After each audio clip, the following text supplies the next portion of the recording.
Bueno, estamos de nuevo el lunes. Decían en Cataluña, cuando yo vivía allí, tornem a seri, volvemos a estar.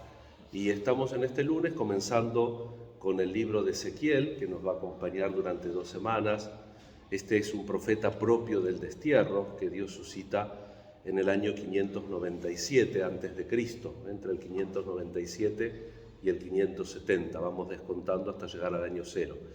Y este profeta era sacerdote, es deportado en la primera deportación, todavía está en los últimos años, los últimos tiempos, mejor que años, el profeta Jeremías, que venimos de meditar las semanas pasadas, y la sorpresa de este sacerdote que se vuelve profeta es que Dios, recordemos la presencia, ¿no? El pueblo elegido, Dios está en el pueblo, la presencia de Dios también en el destierro.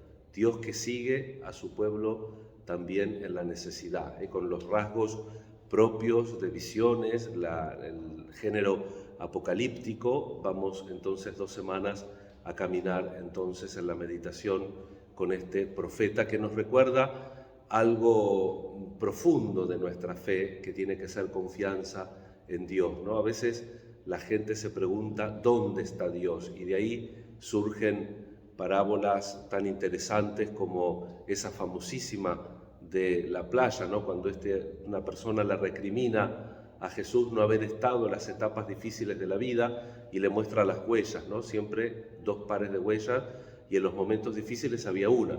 Dice, ¿cómo que no estaba? Yo te llevaba encima, le dice Jesús.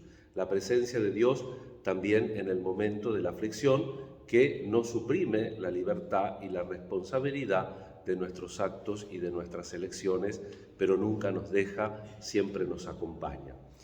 En el Evangelio tenemos un hecho doméstico de la vida de Jesús, después de anunciar otra vez la crucifixión, después de anunciar su partida por medio de la violencia, los apóstoles se entristecen, y en este Evangelio de Mateo, cada vez que en los otros Jesús anuncia su pasión, ellos pelean a ver cuál va a ser el más importante. Acá no, acá están en una situación más familiar, porque a Pedro le acaban de preguntar si el maestro pagaba los impuestos. No el impuesto al Imperio Romano, sino el impuesto al templo. Desde la época de Nehemías, todo judío mayor de 20 años pagaba 2 denarios, 2 dracmas, como ayuda, en concepto de ayuda al templo, como la colecta que hicimos el domingo para Fides, una cosa así, una especie de impuesto religioso. Y bueno, Jesús hace esta reflexión, movido también por la respuesta de Pedro. Él es el Hijo, no tendría que pagar ningún impuesto, pero para no escandalizar, dice Mateo. Cuando es otro tema más serio, como el sábado, como la salvación, como la relación con Dios, con las personas, no tiene miedo de escandalizar Jesús. Pero en estas cosas relativas al dinero no quiere crear escándalo, y hasta de una manera así simbólica hace que se pesque este pescadito que tiene una moneda de plata, una moneda que valía precisamente para el pago de 2 personas, ¿no? Un stater se llamaba.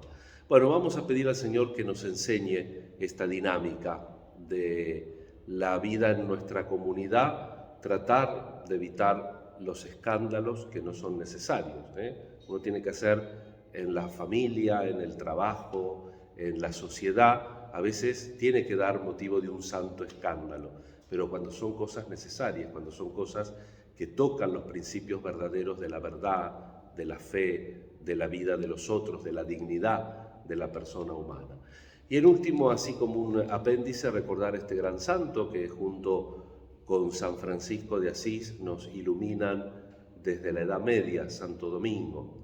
Santo Domingo de Guzmán, un sacerdote jovencito, lo encontramos a los 20 años como clérigo regular en Burgos, la ciudad de su pertenencia, y allí comienza por un viaje que hace a París, y de ahí se va a Tolosa de Francia, se encuentra con los albigenses, ve el daño que están haciendo esa clase de herejías, y entonces va haciendo un proceso personal donde descubre la necesidad de fundar, de dedicarse a la predicación, su gran lema, contemplata alistradere, lo contemplado entregarlo a los otros. Funda su congregación, que se la aprueba el Papa Honorio III, este viejito que hablábamos el otro día con respecto a la indulgencia de San Francisco. Él la aprueba la congregación.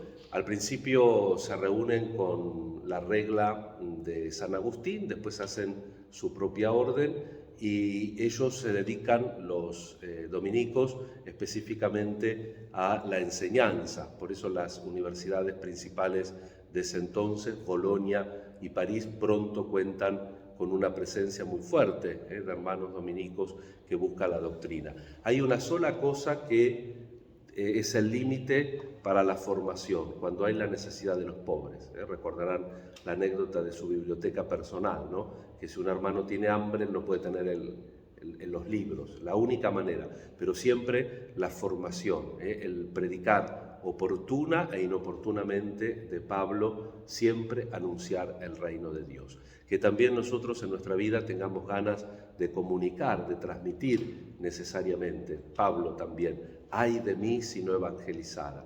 Que nuestra vida sea una constante evangelización, un testimonio del amor que el Señor tiene por cada una de sus criaturas, para que lleguen al conocimiento de la verdad, para que encuentren la salvación y para que en la medida de las posibilidades la vayan realizando en el aquí y ahora de una existencia humana que en todos los tiempos se revela difícil. Las lecturas del Antiguo Testamento nos muestran épocas difíciles. La vida de San Francisco, la vida de Santo Domingo tuvo muchas dificultades y la vida nuestra también. Ojalá que tengamos la fe, la confianza que estos grandes santos mostraron a la Iglesia. Ponemos también bajo su cuidado e intercesión toda nuestra vida, nuestras necesidades y nuestras intenciones.